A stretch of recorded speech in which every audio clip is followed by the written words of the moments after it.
Congress shall make no law respecting an establishment of religion or prohibiting the free exercise thereof or abridging the freedom of speech or of the press or the right of the people peaceably to assemble and to petition the government for a redress of grievances. 3 consultants find out tomorrow when their preliminary hearing will begin for allegedly violating Oklahoma's petition signature law.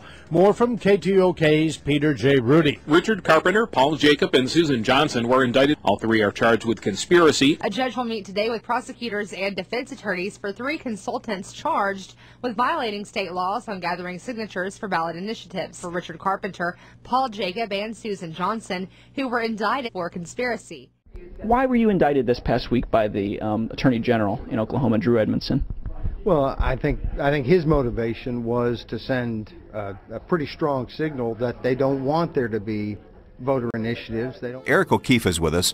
Eric is chairman and CEO of the Sam Adams Alliance, Sam Adams Foundation. Tell us what's happened to Paul Jacob. Paul and some of our other friends in talking the last few years about what else can we do? What can we do to give the citizens back some of the power that's being stripped away by politicians? And spending limits seemed like the thing. For the 2006 cycle, we encouraged our friends in the pro-citizens movement to look at Michigan, Montana, Nebraska, Maine, Oregon, and Oklahoma. Well, Paul, being one of the nation's leading experts in initiatives and very pro-citizen rights, Paul Jacob went to Oklahoma to help the citizens there. People worked to put a petition on the ballot. They not only followed the rules, they went out of their way to determine what those rules were and to follow them very closely. Now, some very powerful people have changed those rules midstream. They have the toughest requirement. The Constitution there gives the citizens the right of initiative. The legislature limited the window to 90 days, the shortest window in the country. Very tough requirement. And you have to be a citizen of the state. Well, there on hangs a tale. Practice in Oklahoma was that if you cross the state line and say you're a resident, then you are. That was the extent of it. There's no statutory definition. That has been the practice, and it has been litigated a few years ago where people moved into Oklahoma to petition.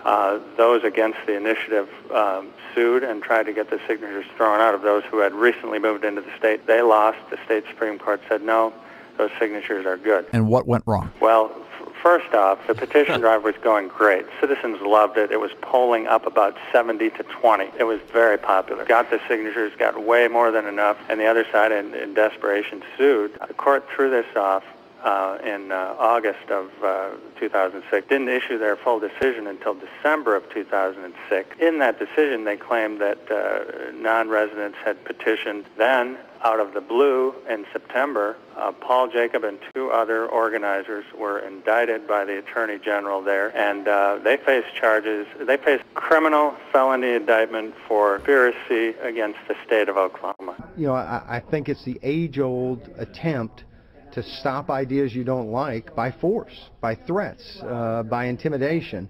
And frankly, it's not going to work. Drew Edmondson is not some backwoods country bumpkin. Now, that's the Attorney General in Oklahoma. And he's behind the charges. Yes, veteran political family. His father was a congressman. His uncle was governor. Brothers on the state Supreme Court that wrote the decision.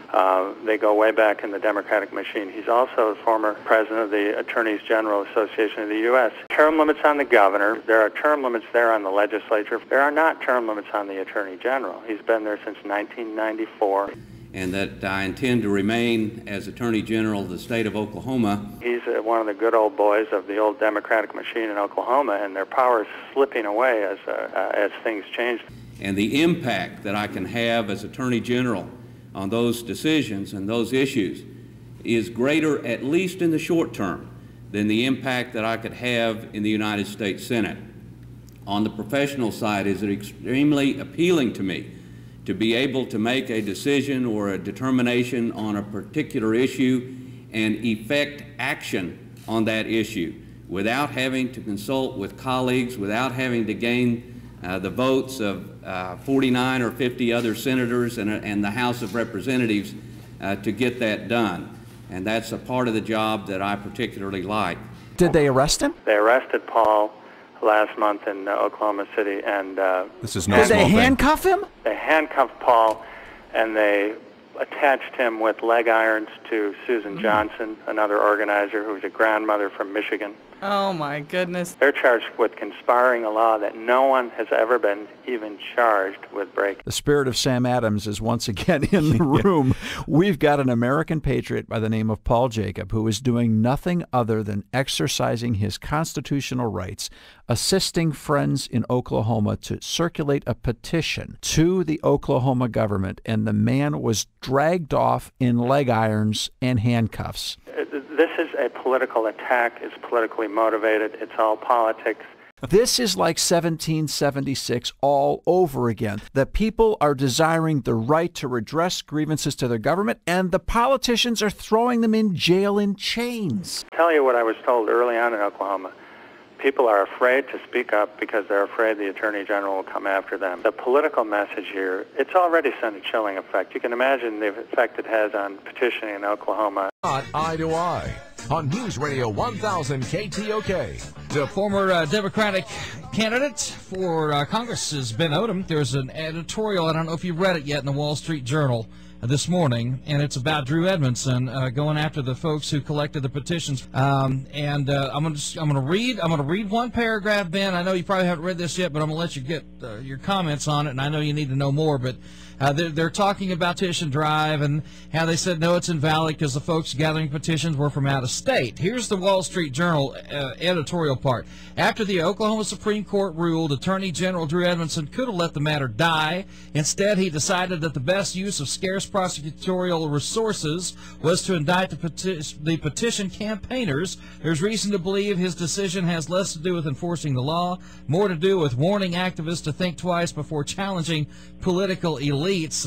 I know that's not a whole lot to go on, but you know the matter, though. You know this is an ongoing thing. What is your thought on this, Ben? Well, my thought is, just from that little blurb there, that as usual, a Wall Street Journal editorial, which is truly an elite in this country, is hogwash.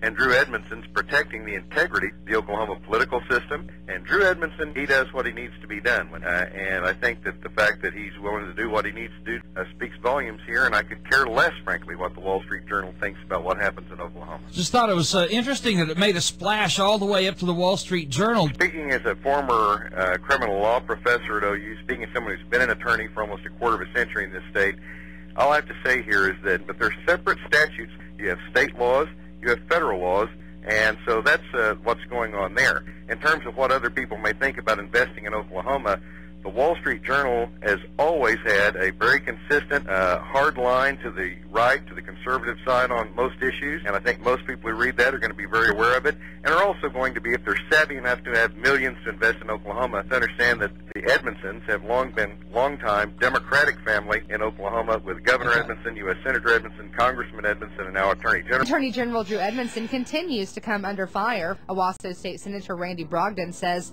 the prosecution is politically motivated. That takes away some of the power from the politician and gives it directly to the people. And there are a lot of politicians, Drew Edmondson included, that obviously does not like the petition process. Brogdon wants more answers from Attorney General Drew Edmondson on why he is continuing with the prosecution of signature gatherers. Brogdon says it's an embarrassment to the state that people around the country can see. Criminally charged 3 people for petitioning the government, one of the most sacred things that we have left to hang on to in this country.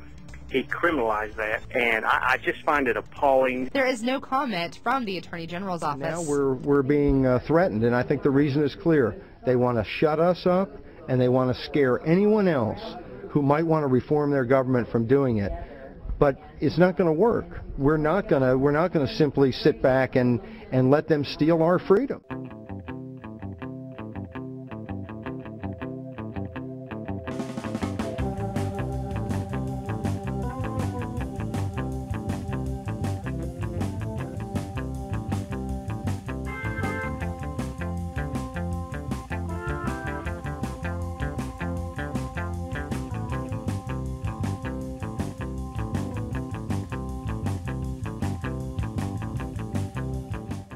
Attorney General Drew Edmondson's spokesman had no official comment.